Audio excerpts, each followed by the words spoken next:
where the security cameras stopped working 11 months earlier and nobody had bothered to fix them. A mother named Elena Vasquez, 24 years old, walking to her car at 9:40 p.m. with her son strapped to her chest. The story is still told in dojos today the way these things get told, passed hand to hand, a little different each time, but the center of it never moves. Dale Reeves was 31 years old, 6'3", 260 pounds. He had been arrested 4 times, convicted once. The other 3 charges, 2 assaults and a robbery, had been dropped when witnesses stopped answering their phones. He was 3 weeks out of a 9-month sentence for the one conviction that stuck, and by the time he stepped into that garage, he already had a plan for the next 20 minutes of his life, and none of it involved anyone else's. He did not know a 41-year-old karate instructor named Chuck Norris was parked 11 spaces away, sitting in his truck with the engine off, finishing a phone call to his sister. Dale Reeves had spent 9 months in a facility where the pecking order was decided in the first week and never questioned again.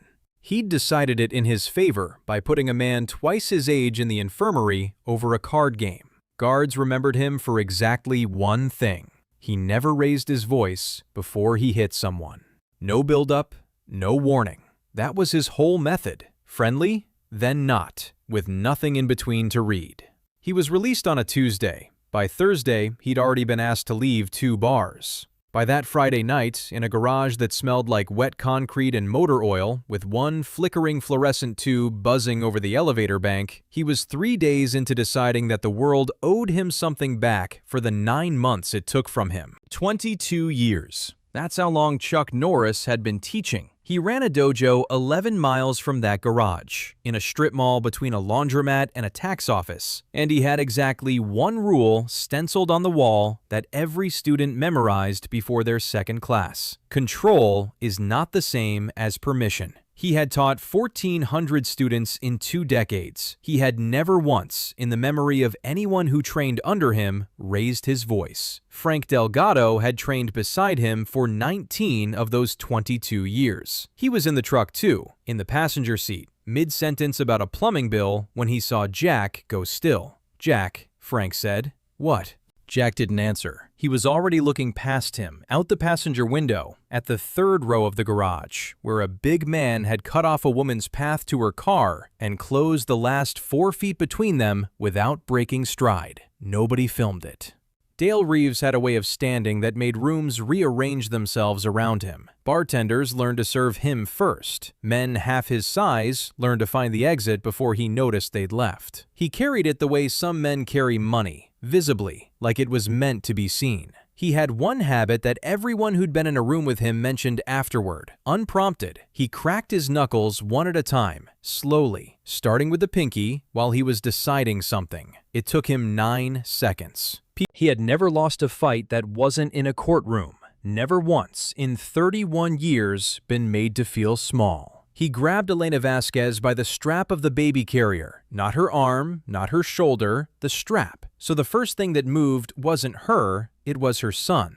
Dale's plan was never complicated, because it never needed to be. Grab the strap, use the panic, take the purse, the phone, whatever was in the diaper bag, didn't matter. The point was never really the money. The point was the 9 seconds where somebody smaller than him had no choice but to do what he said. He'd run this play 11 times since he was 19. It worked because people froze. Mothers froze hardest of all, because the calculation in their head wasn't about themselves anymore. He wasn't looking at the truck 11 spaces down.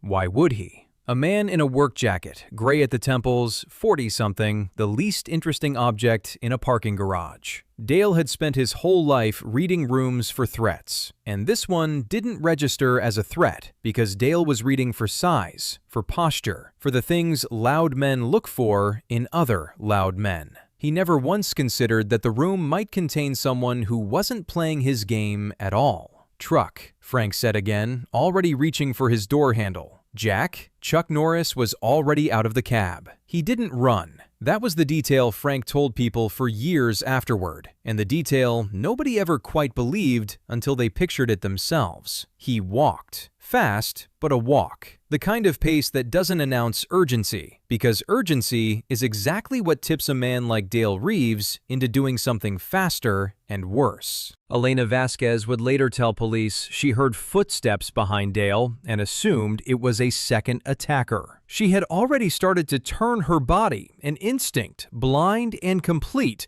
to put herself between the stranger's hand and her son's head. 3 cars away, a security guard doing his last round of the night, a man named Otis Reems, 4 months from retirement, froze mid-stride with his radio halfway to his mouth.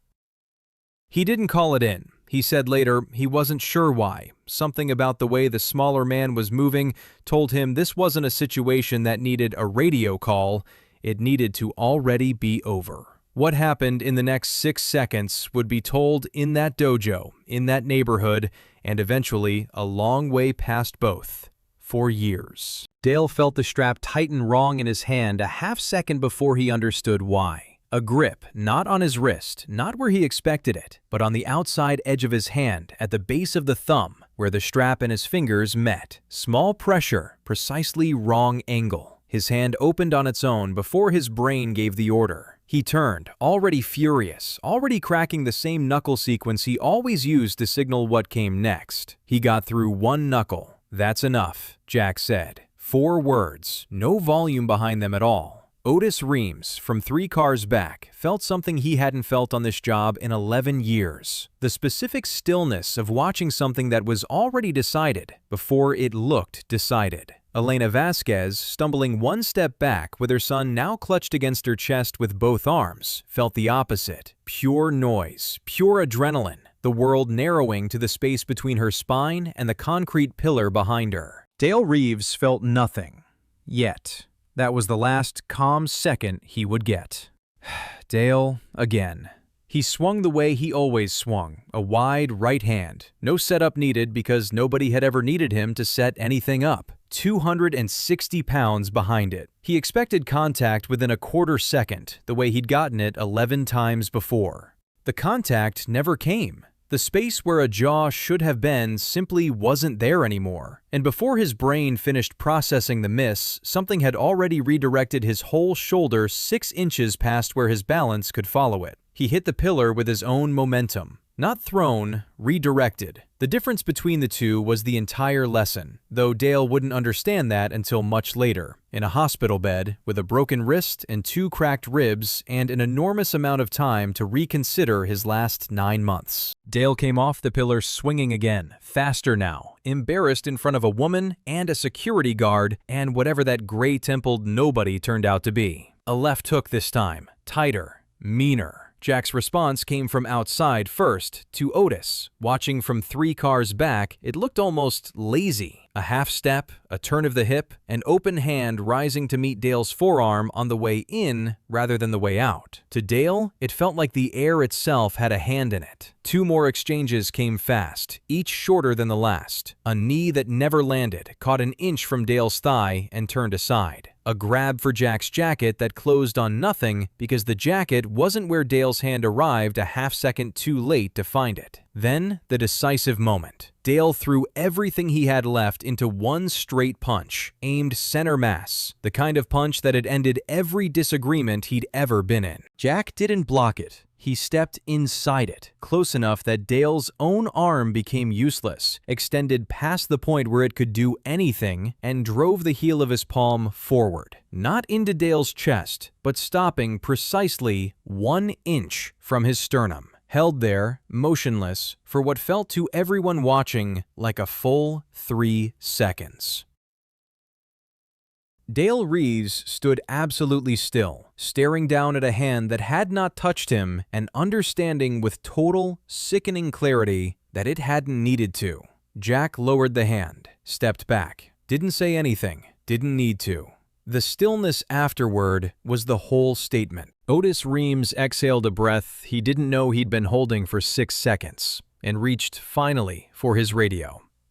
Elena Vasquez, still against the pillar, looked down at her son, asleep through the entire thing, undisturbed, and then up at the stranger in the work jacket, and started quietly to cry.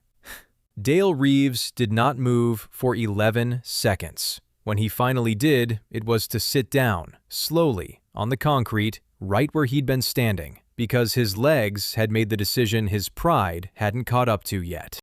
Dale Reeves was arrested that night. He would later tell the arresting officer, unprompted, that he didn't remember the punch landing because it never did, that the man had stopped an inch short, and it had scared him worse than getting hit ever could have. He pled guilty 2 months later without a trial. He told his public defender he didn't want a jury deciding something he already understood better than they would.